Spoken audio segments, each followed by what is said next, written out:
Super Bharat news की team Uttarakhand विधानसभा भगवानपुर में पहुंची हुई है। यहाँ पे जाने माने हस्ती हैं, हमारे बंसल जी हैं, जो कि परचून की दुकान भी देखते हैं और राजनीतिक प्रोग्राम से भी इनको आइडिया है।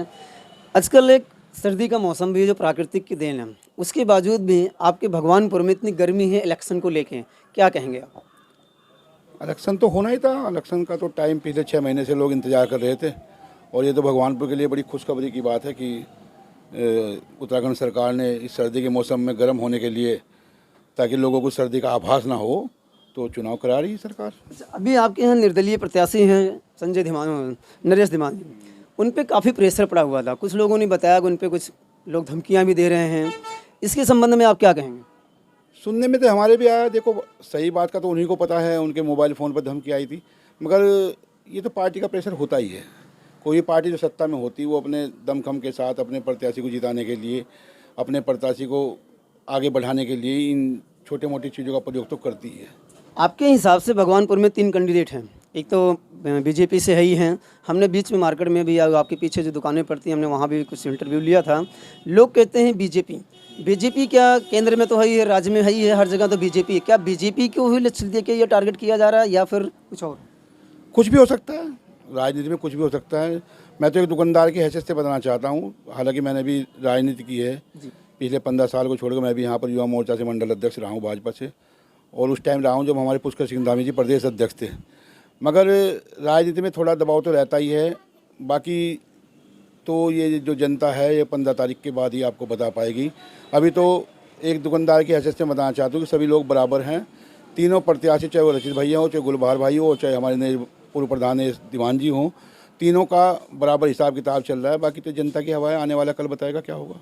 राजनीति के बारे में तो आपने बहुत बढ़िया बताया भी, हमारे को तो वक्त और समय बताएगा। लेकिन छोटी से क्वेश्चन और भी, आपकी परचून की दुकान है और सामने जो आप खड़े हैं, यहाँ पे जो रोड पे गाड़ियाँ खड़ी हैं, इसके संबंध में कोई एक्शन होता है या नहीं? बस इसका एक्शन तो नहीं होता। जब कोई पीछे से आईजी, डीआईजी या सीएम साहब या किसी मंत्री का दौरा होता है जब, तो पुलिस वाले आ जाते हैं, अन्यथा तो हमें कोई पुलिस वाला दिखाई नहीं देता।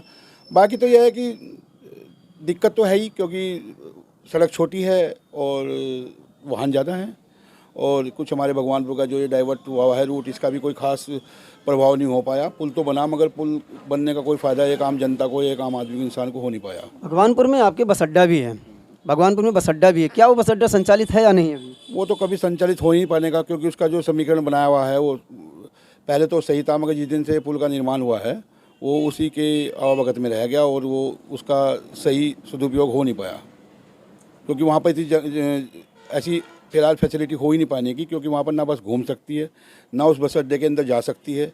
तो वो तो धरातल पे हमारी सोच के अनुसार कभी पूरा हो नहीं पाएगा। आपके यहाँ से कांग्रेस विधायक ममता राकेश जी हैं, उनकी ही देखरेख में बस अड्डा बना हुआ, तो वो भी एक शिक्षक थी, अध्यापिका थी।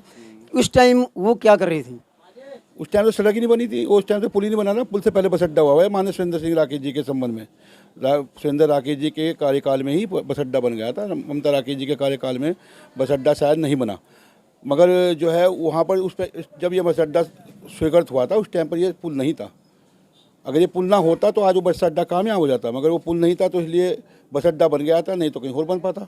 अभी कुछ पत्ते ऐसे हैं जो आपके राजनीतिक को लेके दबाव में, तो रुके हुए दबा के लोग रखे हुए हैं, जो हम लोगों ने पीछे से कवरेज किया हुआ था, वहाँ पता चला हमें कि नहीं सर अभी हम पत्ता अपना नहीं खोलेंगे। हम एक दोबारा फिर से वही रिटर्न आगे क्वेश्चन कर रहे हैं आपसे, क्या वो पत्ता खुलेगा आन वक्त पे या फिर कुछ? देखिए, राजनीति बहुत ऊंची चीज़ होती है। राजनीति में हर कैंडिडेट अपना पत्ता सीक्रेट रखता है। वो इलेक्शन से 1 दिन पहले, 2 दिन पहले उस पत्ते को फेंक के मारता है। वो बाजी उसके हाथ में है, वो उसके हाथ लगेगी या विपक्ष के हाथ लगेगी बाजी। हर कैंडिडेट, हर आदमी पत्ता अपने बगल में रखता है।